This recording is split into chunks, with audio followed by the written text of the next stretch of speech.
Have you guys thought about your groups by any chance? Martha said she would like to do it alone, so we'll just do three groups of three. I know you are. I excuse you because you work there. That is a valid university excuse. You could also listen to it if you want. Oh, you're coming. Okay. Yeah, you could. Yeah, up to you. You're gonna hear me either way. You guys thought about your groups by any chance? Oh yeah, I was gonna make it. I'm sorry. Okay. Yeah, you'll know them this weekend. Uh, I mean, let me see who are my finance majors. Ty, Mayo, Tyler, Lionel. Well, I'll put Blake, Mayo, and Ty as the leaders. Not that there is anything significant about it. I'll distribute the rest. And the only reason because I had them before. All right.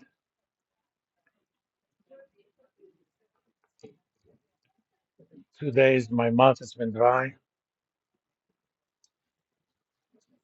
I take this medication for type 2 diabetes. Unless I drink about at least a gallon a day, my mouth is kind of a dry. It helps me lose weight quite a bit. I guess part of it I also lose liquids. As of last Friday, I had lost 21 pounds in 8 weeks.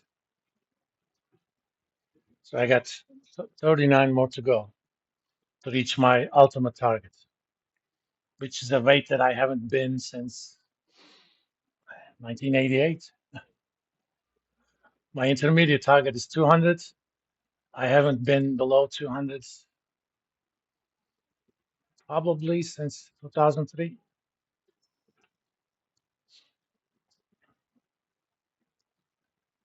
But I already can feel that my stamina is very good. I used to sweat by the time I walked a mile, not anymore. I actually extended my walk back. I walk the speedway first, then I go inside and go to my home. Instead of zero point 0.6 miles, I make it 1.1 mile. Then I can get my $1 large drink from Speedway. They have this thing called Regenerate or something like that. It's sugar free. All right, we're going to talk about Chapter 5, Markets for Foreign Exchange. I'm going to cover this today on Tuesday, and I'll post the homework assignments based on this. It's not going to be anything that complicated, but you know. All right. It's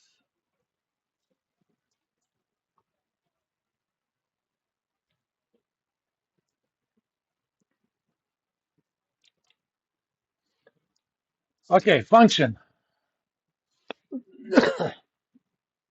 Of course, the most trivial function of the foreign exchange market is when you go to another country and you need their currency, you have to exchange your domestic currency into that foreign currency. But that is a very, very small portion of the actual market. Quite a bit of it is transaction related volume. You buy stuff from other countries and they pay you in their own currencies and you convert them. Or similarly, you have to pay them in their own currencies. If you're a Turkish company and you want to pay in Turkish lira, they're not going to accept it. But when you sell stuff to US, they're not going to pay you in Turkish lira. They're going to pay you in dollars. So you have to convert it into your own currency if you choose to do so. But a big portion of foreign exchange market is actually transactions between the major financial institutions. There is no organized foreign exchange market.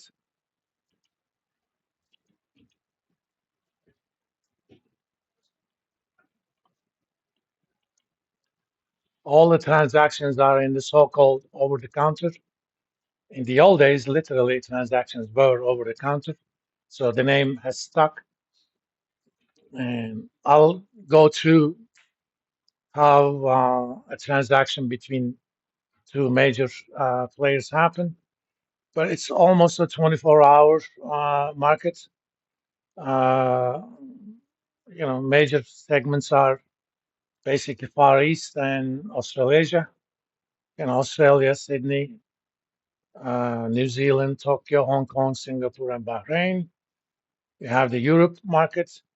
The biggest player is always London, but there's also significant volume in Frankfurt and definitely in Zurich, and obviously North America, New York, San Francisco, what have you.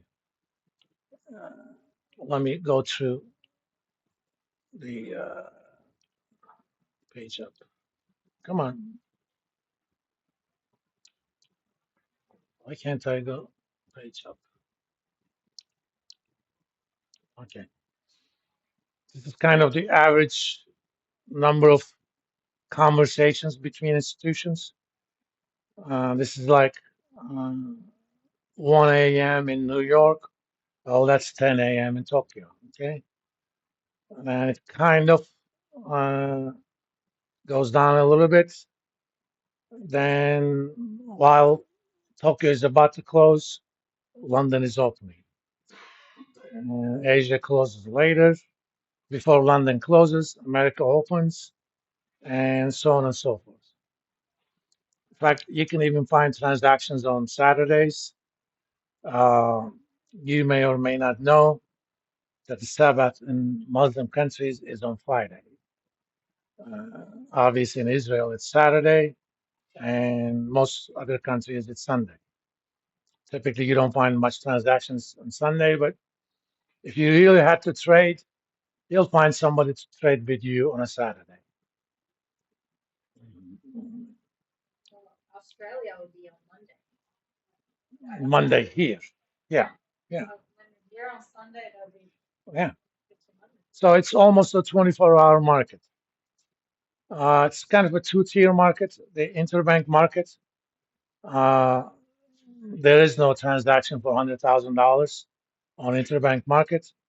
And these days, typically, a standard transaction is over $10 million worth. And there's the retail market, but most of it is on the interbank market. It's not just banks that are non-bank players, foreign exchange brokers, investment banks, that are also, major banks. The way these things work, let me actually go through, let's see, because of the setup, it's going to be kind of difficult here, but I will try. Or I'll just write it here instead of, I don't need a pen for this.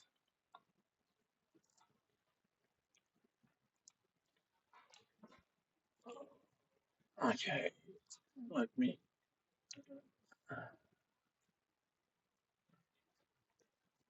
There is a dedicated communication network between interbank players. In the old days, this is either through Reuters and or Bloomberg.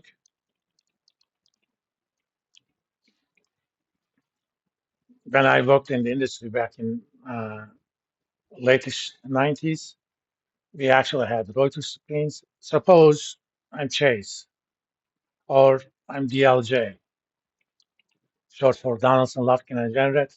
That was the investment bank I worked for in London. It doesn't exist anymore. Credit Suisse bought them in 2001. And I want to do a transaction with Chase Manhattan. Okay. which is the old name for JP Morgan Chase before they merged with DLJ to Chase Manhattan. I contact them and I say UST. I simply say JPY.